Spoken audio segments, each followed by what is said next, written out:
Welcome to episode 14 of the Free Spirit Academy podcast with Ashae Sundara, formerly known as Carly Morgan Gross. Free Spirit Academy is about you being fully you. My name is Randy Moss, and I'm an eating psychology coach and Kundalini yoga teacher, bringing you conversations about freedom from rigid diets, painful body image, and never-ending cycles of self-help and self-improvement. This is about honoring our own bodies and our purest self-expression. Welcome to the podcast.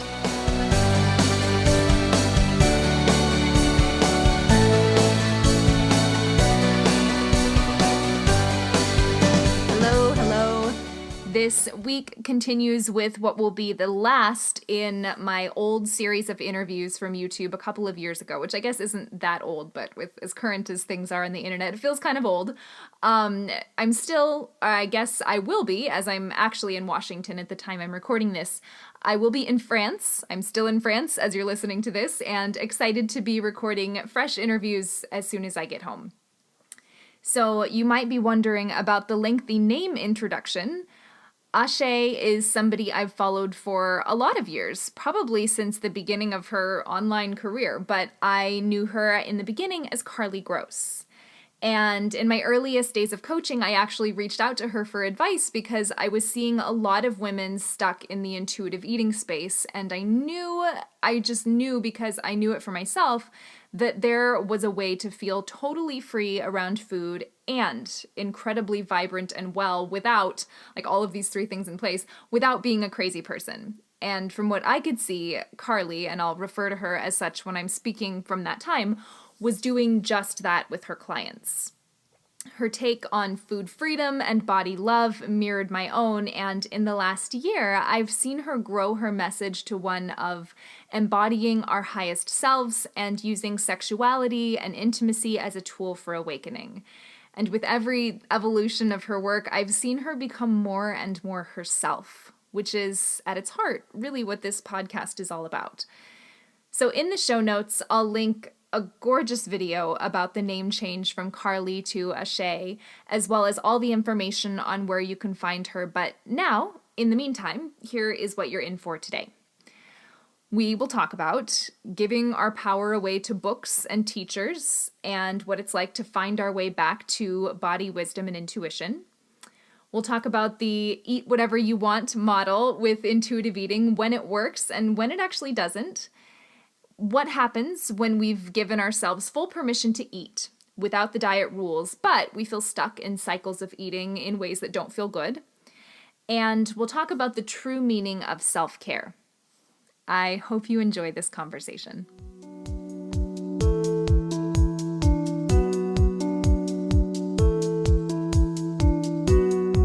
Something that I saw in one of your blog posts recently, I may have read this before, I don't know, but you said that 70%, approximately 70% of nutritionists deal with disordered eating. And I know that you count yourself among that, not currently, obviously, but that you've been on your own journey. So I would love to hear where you started from when you were getting into health and then when you were getting into wellness coaching and how that journey evolved into what it is now. I love that you started with that. And it's such an important thing for us to talk about. You know, a lot of my clients and the women who even go through my coaching courses are nutritionists or yogis or health coaches. And just there's so much confusion that can come from that space. And like we all come from a space of just wanting to serve ourselves and serve our bodies. But there comes a point when we can spin it out way, way, way too far. So I'll tell you a little bit about how that went for me. Getting into holistic nutrition and health and food as medicine was the biggest blessing at first. I started with all sorts of digestive issues and no libido, and I lost my period, I had amenorrhea, and I acne, just all sorts of stuff going on when I was in college. And so I really took it into my own hands, and I studied everything that I could, went to different schools and different detoxification programs, and did all sorts of stuff to find out how to heal this body of mine that was in so much pain. And that was such a blessing. I got into yoga, and I got into cleansing, and I got into traditional foods and all of these things that are so amazing for the body. But what happened in that process, like I wish I could see like the exact day or time where it went from like on an upward, like this is great, this is great, this is great. Oh, this is really bad. This is really bad. This is really bad. Because what turned into like this upward spiral of, wow, I'm so inspired and I'm treating my body so well and I'm learning about health. At one point it was like, oh, I can't have that food. Oh, I can't have that food. I can't go to that party. I can't hang out with this person. All of these can'ts. And then I started feeling limited. I started feeling obsessed. I started feeling crazy, and over time a little bit out of control around food, even though, the journey was to master that and to really control my food. But I think that there's a time when we have to let go and let God, let the universe guide us. And so for a lot of us, and for many of my clients who are in this upward path of food is healing and holistic nutrition and all of these things, we have to get grounded again and get real to the fact that, like, okay, how is this being balanced in my life? Is this sustainable? And where is my mindset? How am I speaking to myself? Because those are the things that are the most important. Really having that grounded space of personal connection with our own bodies and our own selves. And so I went on my own journey to reclaiming my power, because I gave it all away to books and doctors and everyone else, and I couldn't listen to myself. And so I went on the journey to reclaim that power and to follow my intuition and to connect with my body, like in all different ways, like physically, mentally, emotionally, sensually, spiritually. And so that's really been my own journey, and helping women now do that piece of the balance between eating well and what you really think that eating well is actually going to give you. Mm-hmm. It was interesting. You mentioned that you weren't sure like the exact point when things were not going so well anymore, but at some point, obviously, you did notice this isn't healthy. What I'm doing is I'm being crazy right now. Was there a tipping point? Was there something that happened, or a series of things that happened that made you realize you needed a shift?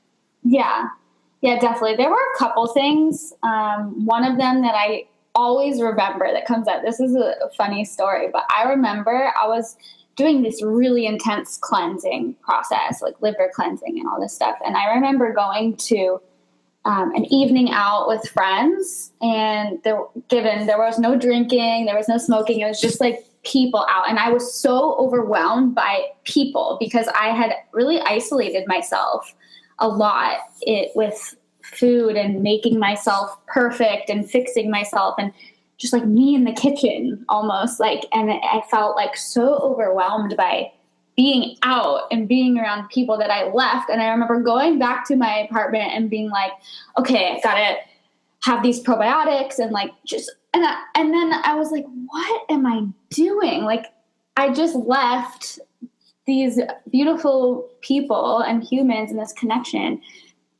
I don't even know why. It was just too much.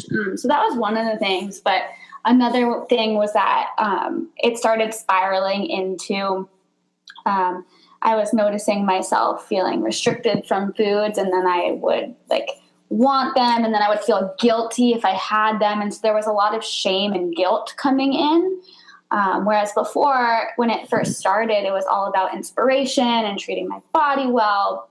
But it quickly turned into guilt, shame, fear around all of these things that I shouldn't be having, and setting up all these rules. And so when I really got real with myself of like, oh, that's actually going on, I could start making a shift and working with a coach and in programs and realizing that something was not right. And, even if my physical body was in a good place, my mental and emotional and spiritual self wasn't at all. And so honoring that space and knowing that, okay, I'm spending way too much time in this area of my life, and how can I spread it out a little more? I think that's really important because a lot of women think, I think, that once they get the perfect health or the perfect body, then everything else just falls into place underneath that. And that's obviously not true. We can have really great health and really great energy, but still be kind of crazy up in our heads. Mm-hmm. So when you said you were like spiraling out of control, did you deal with binge eating like a lot of people do when they restrict a lot?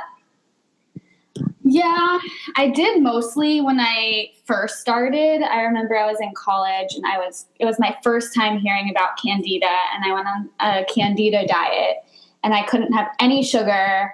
And like, I was just no fruit. And I even remember one night literally sitting down to eat a grapefruit, and I was like scared. I was like, oh my gosh, it's sugar. And my mentality around it was so restricted. But I do remember definitely in college, my friends would go out, and party. And this is the time when I was like, can't have alcohol, can't have to sleep, like get quality sleep. And it's good. Like I'm glad that I was caring for myself. But at that same time, my friends would leave to go party, and I would like literally binge on their unhealthy food that I was judging during the day and looking at them being like, how could you eat that? That's so unhealthy. And then me being there while they, like numbing myself. So there was definitely that period. And I've dealt with all sorts of variations, whether it's like overeating or eating foods that I don't want. And, for me, a lot of that came from like two very distinct places. One was like the general restriction and feeling like I had to fix myself and change myself and diet. And it wasn't coming from a place of love. It was coming from a place of fear of like, oh, am I going to be sick? Am I going to die? Am I going to gain weight? So that was like the one area. And then the other area was just like a disconnect from myself and from spirituality and from my body, from my intuition, from my wisdom. So it's kind of just like a cut, like something was like cut off. I call it body wisdom, but just wisdom in general. We're all intuitive. We're all wise. We all have everything in this body that we need, all of our answers. But if we're finding ourselves like in binge eating or addicted to certain like sugar, addicted to things, or having these habits that aren't serving us, then in a way we're cutting off our connection to source or to our own wisdom. And every time we do that, we get deeper down that hole. This floats around a lot, this idea of just listening to your body, connect to your body's wisdom. But I hear so many people women in particular, that are like, I have no idea how to listen to my body. And it particularly becomes an issue, I feel like, within a very specific section of the intuitive eating world, where there's this idea that you must eat everything, or restricting, and that's bad.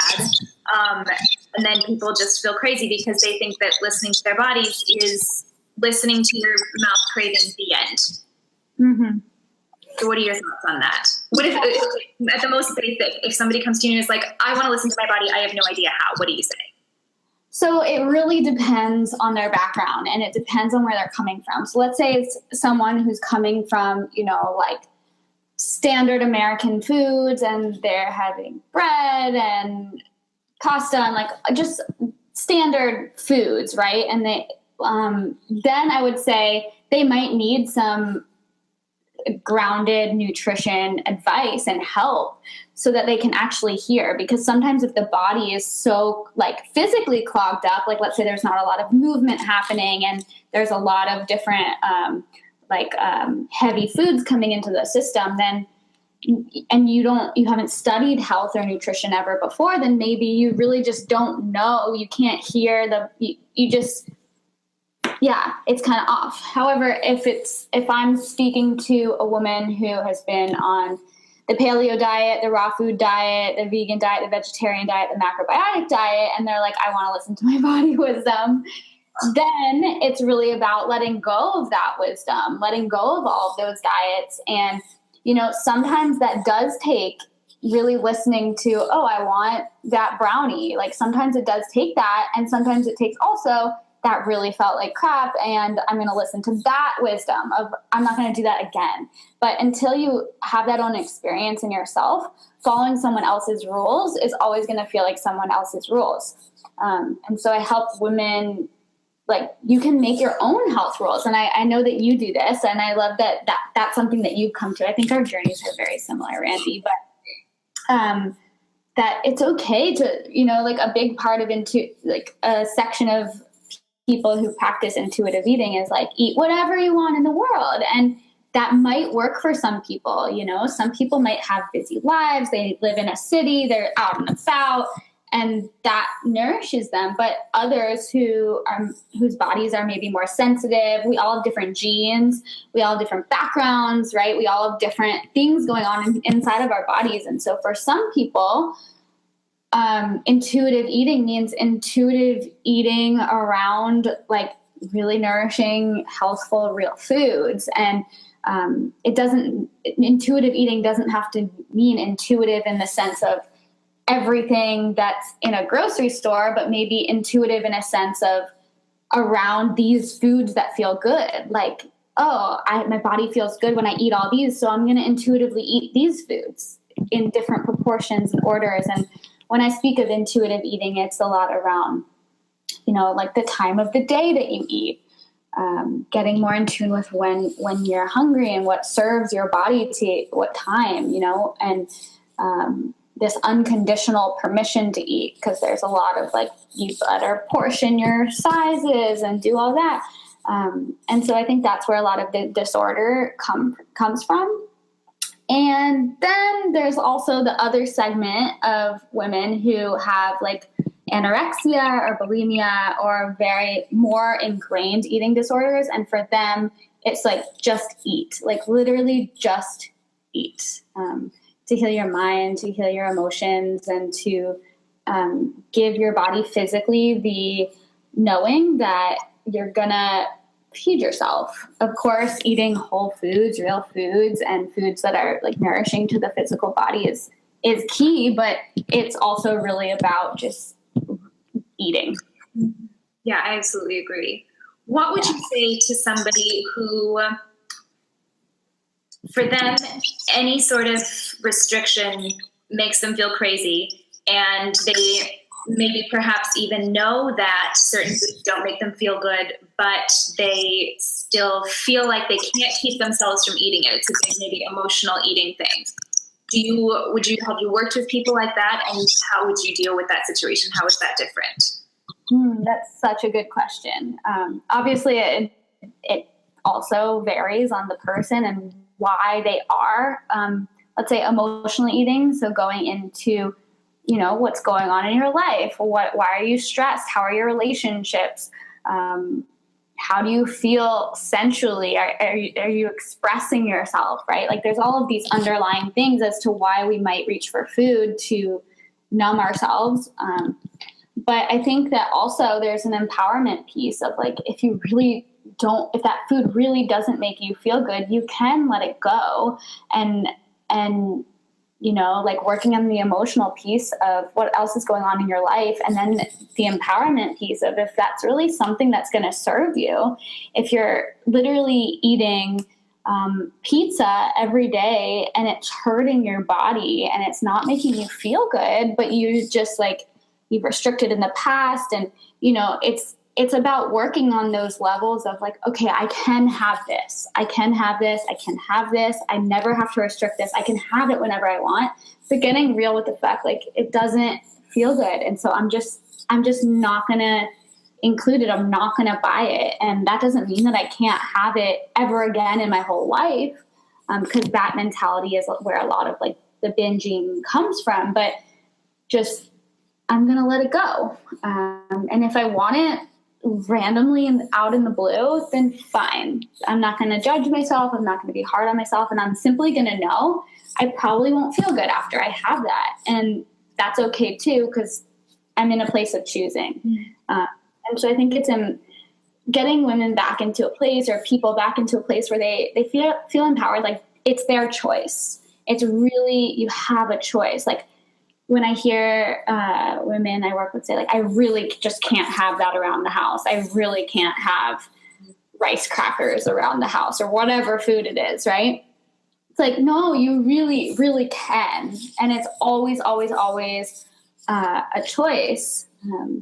You know, people talk about sugar being as addicting as heroin. Yeah, and foods. Yeah. Yeah. And it's an interesting thing because yes, sugar can be addicting in the body physically. That's like chemically, physically, physiologically, yes, sugar can be addicting.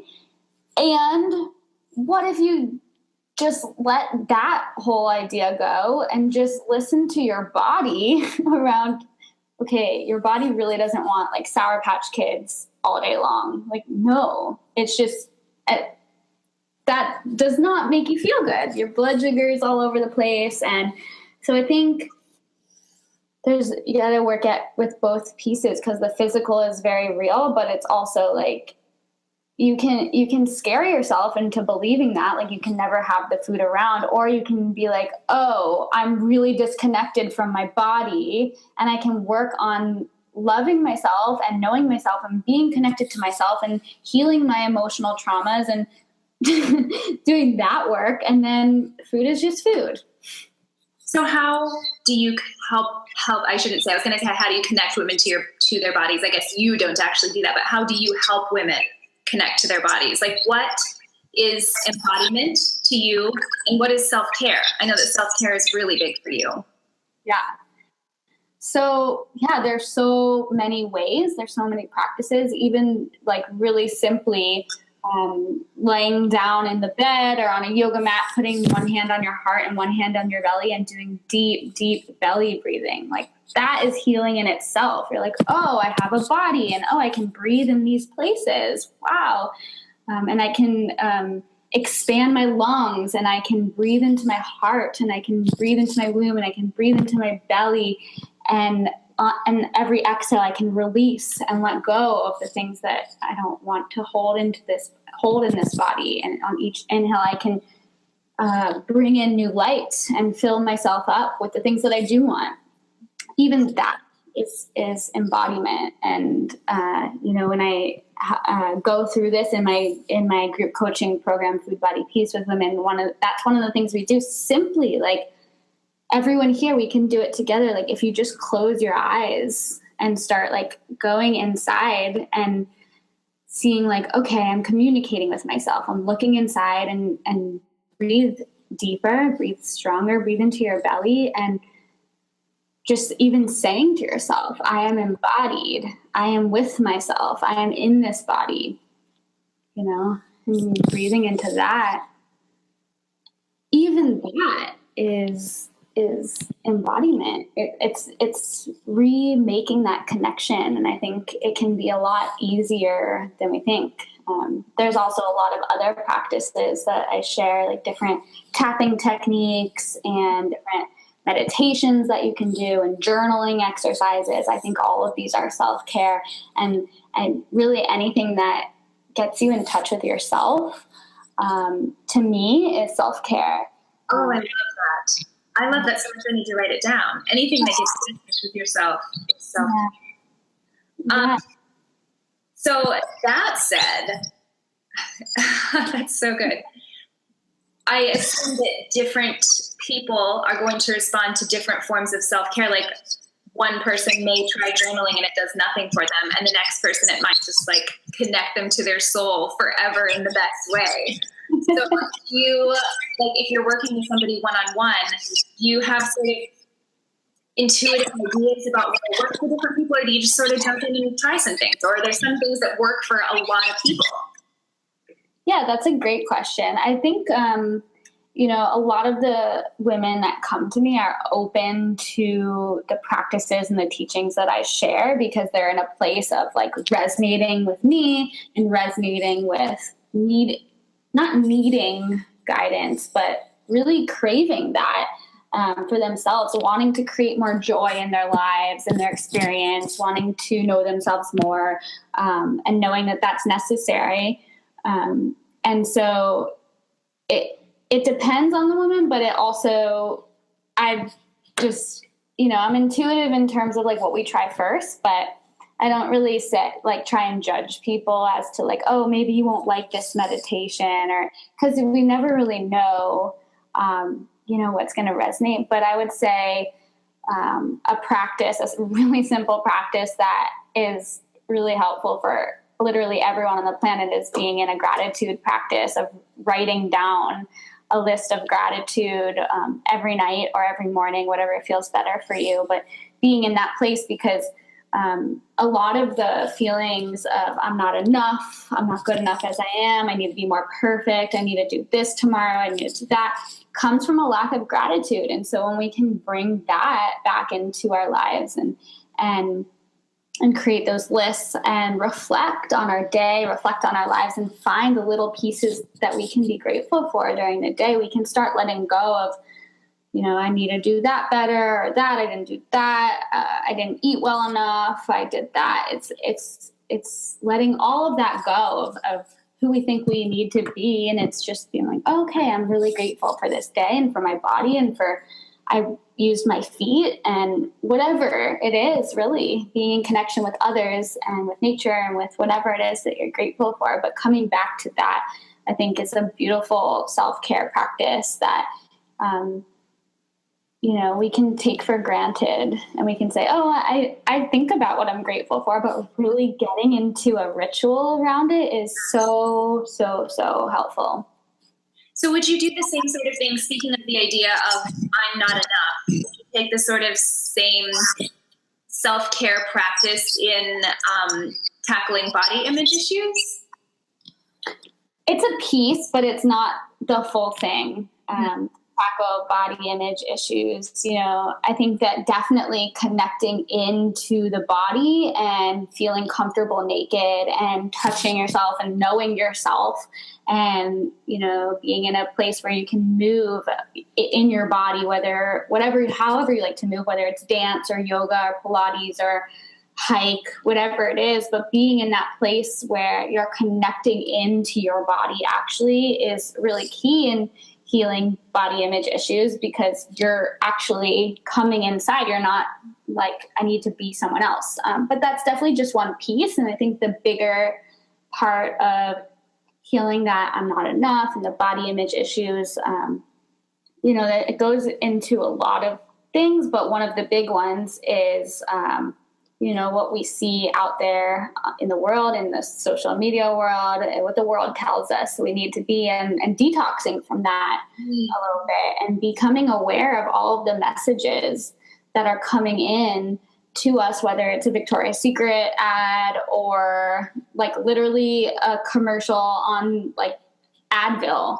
Whatever. It's like these people on the screen that are blemish free and have beautiful flowing hair and whatever it is. And that's not always reality or ever reality.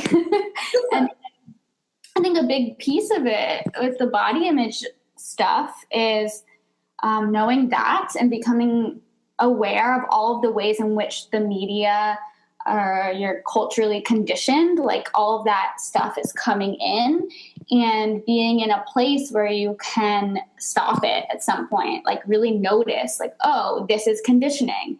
Oh, eating this way is just my conditioning of what I thought, or judging my body or thinking I need to be a certain size is just conditioning, and it's not necessarily true. And so that's like the mind piece. And then really working on it deeper, it's like, the embodiment and self-care, letting go of the cultural conditioning. And then there's the piece of being authentic with ourselves and compassionate and just being like, oh, this is my experience, and being real with that. This is my body right now. And getting really honest with that. And that's okay. Like, this is me and my weirdness and my goofiness and my frizzy hair and whatever it is. And I have a little fat on my arm, whatever it is that we're judging, just getting, okay, that's totally okay. I'm perfectly imperfect. And the more we can be in that intention of acceptance, radical acceptance. I think the more we can tackle those body image issues, and there's always action pieces to all of this too, because we can talk about it all day, but also like going out in the world and wearing what you want to wear and talking to who you want to talk to, and showing up for that. I feel like a lot of people start there, and I feel like the way that you addressed it was a lot more holistic, and it started with inner work before the outer work. And I feel like that was really, like, you really went like head, body, heart, like passion for yourself, getting the crazy stuff out of your brain, and then actually being in your body. And I feel like that's like, do all of that work, and then like do the harder stuff of maybe getting rid of your scale or going out in whatever outfit that you want to wear. And I feel like it's going to be a lot more real and genuine and sustainable, and you won't have to do quite as much faking your confidence. It's going to have a lot better foundation. I love that you brought that up, because we can throw out the scale and go and do those things and go out in the world. But if we don't really know what we're doing, if it's just like another person or coach or someone telling us to do those things, and then we go do them, and then we still feel like crap. That's a really good point to bring up, of like having that deeper understanding of why do I even need to do these things and what's going to drive me forward. Yeah, it's the difference, I think, between authentic body confidence and like outward body confidence. Looking like you're somebody who's confident in their body. It's a hugely different thing. Something that you brought up earlier when you were, I think it was when you were first talking through your story, you said, I won't get your exact words right, but you said something about how you had to start looking for what it is you were looking for underneath all of the diet and body stuff, like what it is that you were actually looking to experience. So what was that for you? And then how do you help other people discover that for themselves? So I was sharing this when I was talking, because you mentioned about a lot of nutritionists and health coaches having underlying eating disorders. So I'll talk about that for a minute, because it's related. A lot of us get into the field because we want to change our bodies, and because we don't feel like adequate, or we want to feel better in our skin. We want to feel better in our bodies. And there's nothing wrong with that either. It's amazing, because we all inherently want to feel good in our skin. We want to feel great in our bodies. We're meant to. But, there's only so much food can do, and nutrition practices can do for us. And so I think we're all looking for an underlying thing, whether that is, I'll finally feel good enough to launch my business, or I can find my dream partner, or whatever it is. I think that we're all like searching for belonging, or something is underneath wanting to feel good, or underneath wanting to be perfect in our diets. Like, I'll be able to take all the photos that I want, and I'll feel good in photos, right? Like, and so we can choose to have those things now, like, I'll finally feel good in pictures. Or you can choose to work on feeling good in pictures now. Or I'll finally be able to launch my business. Or you can just launch your business and believe in yourself, in your body now, because our bodies don't dictate everything in life. And we put too much pressure. And mine in particular was definitely around my business. It was definitely around feeling like, I'm not healed enough, or I'm not healthy enough to help others. When I was doing more nutrition work and health work, it was always around that, around like, I'm not, perfectly healthy. So I can't help anyone else. And I was waiting and waiting and waiting and waiting and waiting until I learned all of this. And I was like, this is actually going to help heal my body, because it works hand in hand, right? Like you said, you don't get to this place in your body of the perfect health or the perfect weight. And you're like, oh, now I can do all of these things. But if you work at it from this angle, you can start doing all of these things and work on your health. And then you'll meet in the middle. And so that's really what happened for me, and really just letting go of the idea that I'm not good enough in my body to coach other women, which is so silly.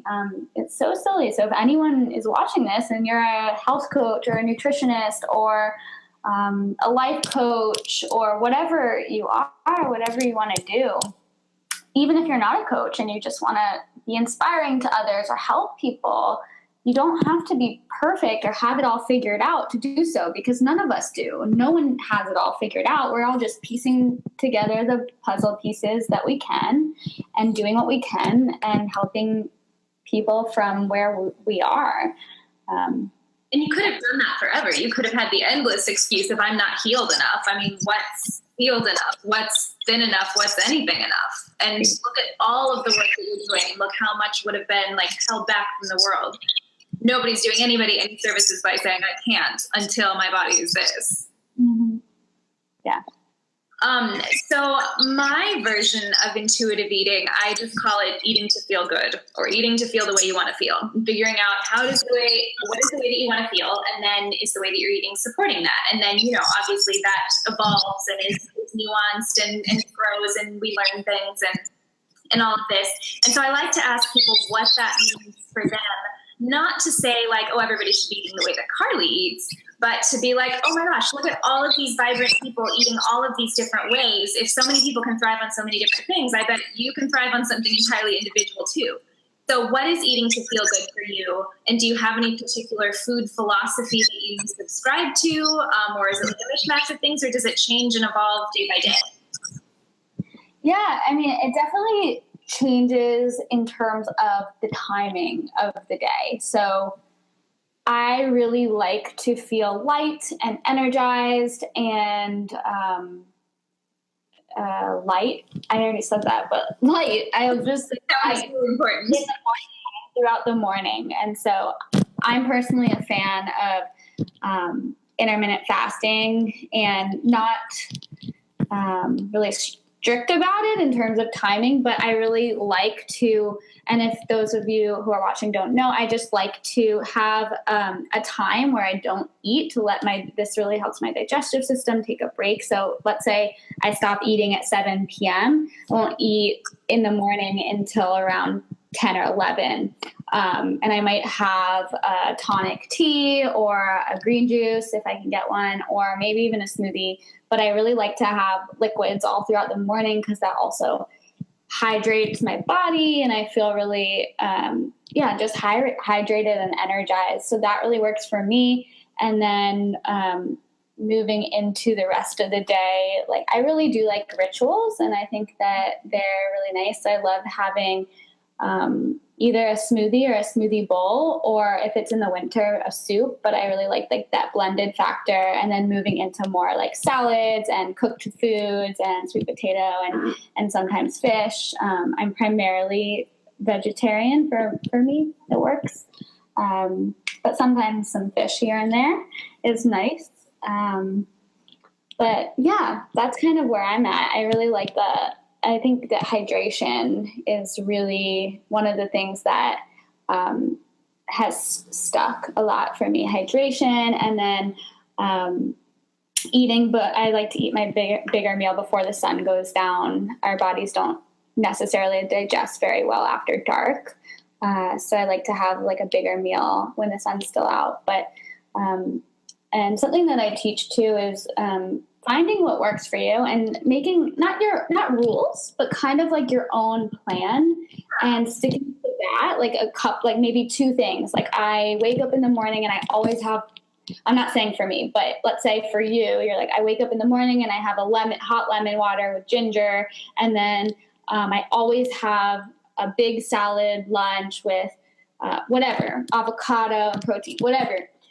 Like, stick to that for the most part, and then allow the things. Allow, going out and having a bite of raw dessert or whatever dessert, or just allow these other things to come into your life. But I still do think it's important to have some sort of plan so that we feel, especially if you're having challenges in your health, especially so you feel like you're still taking care of your body and you're not just like doing a free for all.